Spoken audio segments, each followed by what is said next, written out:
Afternoon. Just on another day hike with the dudes. Walking up Langsett at the moment. Today's video is going to be primarily about setting the tent up. I want to have a good go with the Alpkit Jaran3. I want to get it properly pegged in, bolt guys out and everything. I want to test it start to finish. Set it up numerous times before, but I've never fully put it all out, you know, with guys and everything. And I've learnt a few things last few times I've pitched it that I want to try today. Got dudes with me like normal.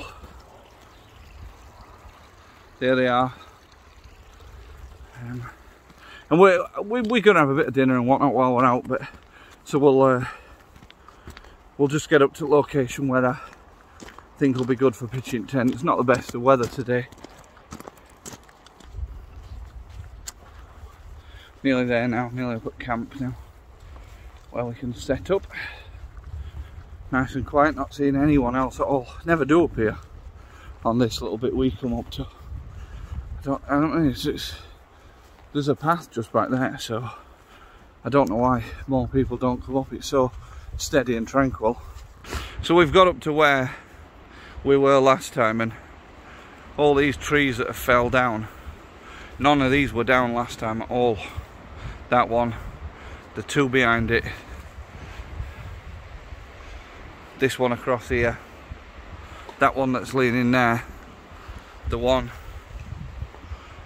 that you can see there, and then if you just have a look in there, how many more have fell over and wind has took them down. And do you know what, there were no sign that there were no others down whatsoever. It's as though it's been devastated. We come down here, they must have took some horrendous winds. Look at all these that are down here. So we're having a change of plan. We're not going to pitch the tent here. I don't want to risk something like that coming down, even though we're only here for a day. And I know wind's not too strong, but one big gust and it could be game over. You got to be responsible. So I can't believe it. I literally can't believe it compared to like what it was like last time. So we found an alternative little pitch. Very small trees around us. I don't think it's the ideal place to pitch tent, but it's certainly pitchable. We've got a flattish bit of ground just here. That's not bad at all. So we're gonna make an attempt to pitch the tent there, and I'll bring you back little stage by stage as I pitch, and hopefully we can get the tent set up, and then we'll get a bit of tea cooked. Dudes have set up a little base down there. Hi dudes. And hopefully we'll get to have a little bit of shelter soon. So I'll bring you back shortly. So I've got the outer sheet out first, which is there, and I'm just going to get the pole set up, and then we'll put the poles in.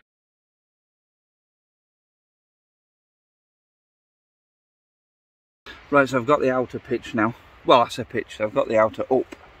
I just need to connect all these little, they're just a Velcro little toggle. I'll just show you one that I've already done. And they just fix it onto the pole to make it stay in place. So that's gone. That's what I'm going to do now. And then I'm going to stick a couple of pegs in just temporarily, and then we can come back inside and just pop the inner in, and that just clips on. So easy. So that's the outer fully secured. The top's in. At this point you could stick a couple of pegs in if you wanted to, if you were bothered, but we've not been really windy until I've just said it's not really windy. I've not bothered. We're in quite a nice sheltered spot as well, so I've not needed to bother there. So now it's just a case that I'm just gonna, the inner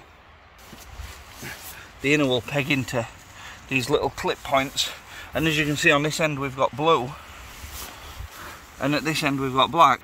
The blue ones go to the blue side,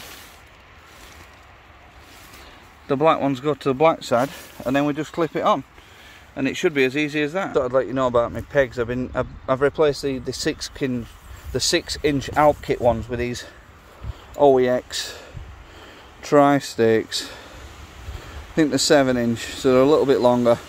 They seem a tad more substantial than Alpkit ones. Not that I don't think there's particularly wrong with V-style Alpkit ones that came with the tent, but just especially when you're pitching in suboptimal places like we are today, these give it that little bit extra length and a little bit extra strength as well. So as you can see, we've got blue to blue, and it's pegged in now. But all I'm going to do is I'm just going to take the pole out. I'm going to put that into the inner bit, and then I'm just going to clip the outer underneath to make sure that that can't come off. That makes it a little bit stronger to me. That's one negative to doing it this way around. If you do it the other way around, the inner part will naturally go in first. So I just spin that round. I'm going to peg the other corner in, and then we should start getting somewhere like we want to be. So that's the tent fully pitched. Just need to put a little bit of tension in guy lines. But by and large, I think it's pitched quite well. It's gone up quite easy, relatively easy anyway. And that were an outer pitch first, so, and I believe that were easier and better. If it had started raining, I could have put the kids in, I could have put all the gear in, and we had a more or less waterproof shelter right from the start. I do think I need to tighten a couple of lines up. You see how it's still a bit windy, but I'm just going to sort that out now. Just going to open a couple of little ventilation ports on it as well. A bit harder to do with one hand, but there we go. Little vent up there. There's another one on the other side. Where it's pitched, we're only going to be able to use one vestibule because the other's right out into this tree, but you've got to, so that side can just be where we store gear. But you've got to pitch where you can. So I'm just going to go and clip the inner in now. I'll go through the door, and then I'm going to clip the inner in.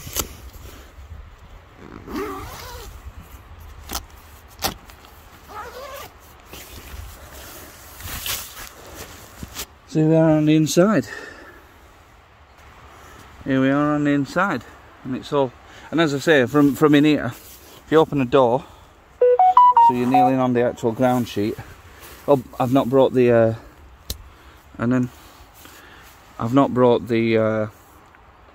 footprint neither today, but these just clip on. And now, so I'm going to go and do the far side first, because that's a bit more sensible thing to do, and then we can come in. So I'll show you back when we've clipped on. So that's the inner clipped in, and me in the tent, and yeah, looking good. I like it in here. I've not took my boots off yet, but there's absolutely acres of space to either side of me. I mean, it is a 3-man tent, so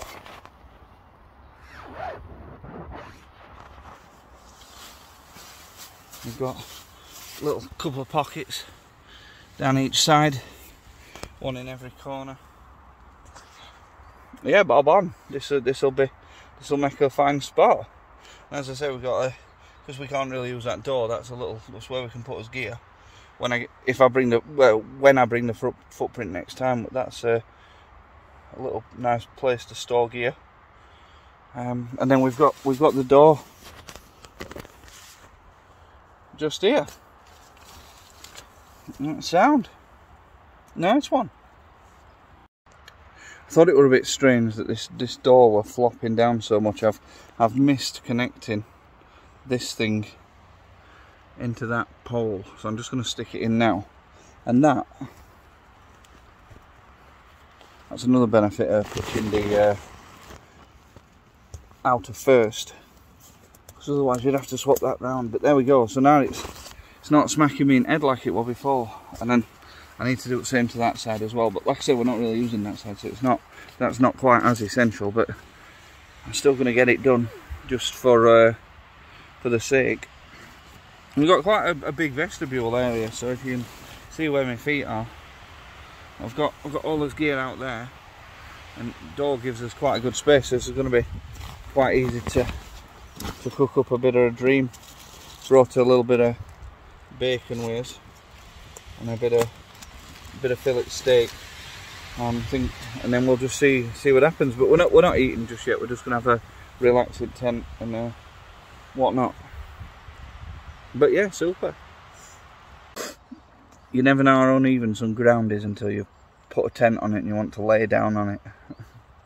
It's not the most even of surfaces, but I think if we had the camping mats and put them on, they would sort job out for us, I reckon. So this is quite a good pitch actually. I'm quite happy with where we are and where we're pitched up.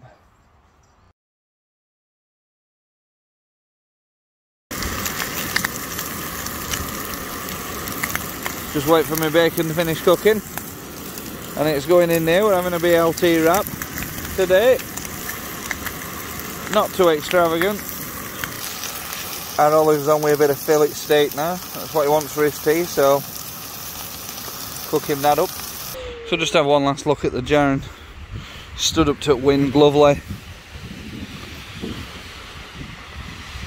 Still couldn't get it to look quite right, but it's all nice and tight. It's not flapping or anything like that. And we've had a good day. So I'm going to take it down and make sure we've not left anything behind now.